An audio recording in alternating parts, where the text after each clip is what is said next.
मित्रों, जब भी प्रेम की बात आती है तो सबसे पहले हमारे मन में राधा कृष्ण के प्रेम की कथा याद आती है। परंतु अधिकतर जनमानस के मन में ये सवाल उठता है कि जब भगवान कृष्ण राधा रानी से बेनतहा प्रेम करते थे तो फिर उन्होंने उनसे शादी क्यों नहीं की। अगर आपके मन में भी ये सवाल उठता हो तो ये वीडियो आपके लिए ही है, क्योंकि आज की इस वीडियो में मैं आपको इसी सवाल का जवाब बताने जा रहा हूं कि आखिर भगवान श्री कृष्ण ने राधा रानी से विवाह क्यों नहीं किया। तो वीडियो के अंत तक हमारे साथ जरूर बने। हिंदू धर्म ग्रंथों में इस प्रसंग से जुड़ी कई कथाएं प्रचलित हैं, जिनमें से सबसे पहली कथा के अनुसार ऐसा माना जाता है कि राधा कोई और नहीं बल्कि श्री कृष्ण का ही एक रूप थी। स्कंद पुराण की माने तो श्री कृष्ण को आत्मा राम भी कहा जाता है, अर्थात जो अपनी आत्मा में ही रमण करते हुए आनंदित रहता है और उसे आनंद की अनुभूति के लिए किसी अन्य की आवश्यकता नहीं होती। उनकी आत्मा तो राधा ही है, अतः राधा और कृष्ण को कभी अलग नहीं किया जा सकता। ऐसे में फिर राधा और श्री कृष्ण के विवाह होना और बिछड़ने का सवाल ही नहीं उठता। श्री कृष्ण ने ही खुद को दोनों रूपों में प्रकट किया है। ये भगवान का एक मनोरम रूप है। पुराणों में उनके इस रूप को रहस्य, अध्यात्म और दर्शन से जोड़कर देखा गया। वहीं ब्रह्म वैवर्त पुराण में वर्णित कथा के अनुसार श्री कृष्ण के साथ राधा गोलोक में रहती थी। एक बार उनकी अनुपस्थिति में श्री कृष्ण अपनी दूसरी पत्नी विरजा के साथ घूम रहे थे। तभी राधा आ गई। वे विरजा पर नाराज होकर वहां से चली गईं। श्री कृष्ण के सेवक और मित्र श्रीदामा को राधा का यह व्यवहार ठीक नहीं लगा और वे राधा को भला बुरा कहने लगे। राधा ने क्रोधित होकर श्रीदामा को अगले जन्म में शंखचूड़ नामक राक्षस बनने का श्राप दिया। इस पर श्रीदामा ने भी उनको पृथ्वी लोक पर मनुष्य रूप में जन्म लेकर 100 वर्ष तक कृष्ण विछोह का श्राप दे दिया। राधा को जब श्राप मिला था तब श्री कृष्ण ने उनसे कहा था कि तुम्हारा मनुष्य रूप में जन्म तो होगा, लेकिन तुम सदैव मेरे पास रहोगी। यही कारण था कि राधा और श्री कृष्ण का बचपन में विछोह हो गया था। जबकि रामचरितमानस के बालकांड के अनुसार एक बार विष्णु जी ने नारद जी के साथ छल किया था। उन्हें खुद का स्वरूप देने के बजाय वानर का स्वरूप दे दिया था। इस कारण वे लक्ष्मी जी के स्वयंवर में हंसी का पात्र बन गए और उनके मन में लक्ष्मी जी से विवाह करने की अभिलाषा ही रह गई थी। नारद जी को जब इस छल का पता चला तो वे क्रोधित होकर वैकुंठ पहुँचे और भगवान को बहुत भला बुरा कहा और उन्हें पत्नी वियोग का श्राप दे दिया। नारद जी के श्राप की वजह से रामावतार में भगवान रामचंद्र जी को सीता का वियोग सहना पड़ा था और कृष्णावतार में देवी राधा का। इसके अलावा एक अन्य पौराणिक कथा के अनुसार राधा श्री कृष्ण से 5 वर्ष बड़ी थी।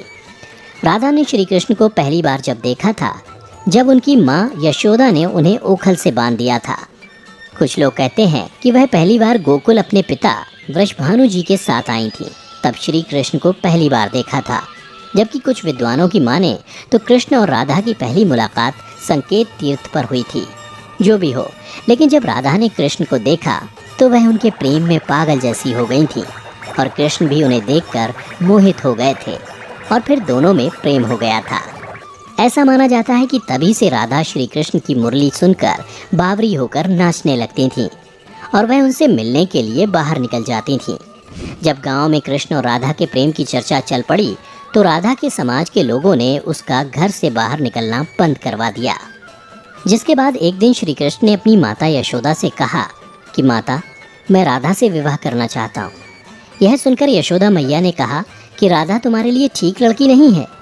पहला तो यह है कि वह तुमसे 12 साल बड़ी है और दूसरा यह है कि उसकी मंगनी रायाण के साथ पहले से ही हो चुकी है और वह कंस की सेना में है जो अभी युद्ध लड़ने गया है।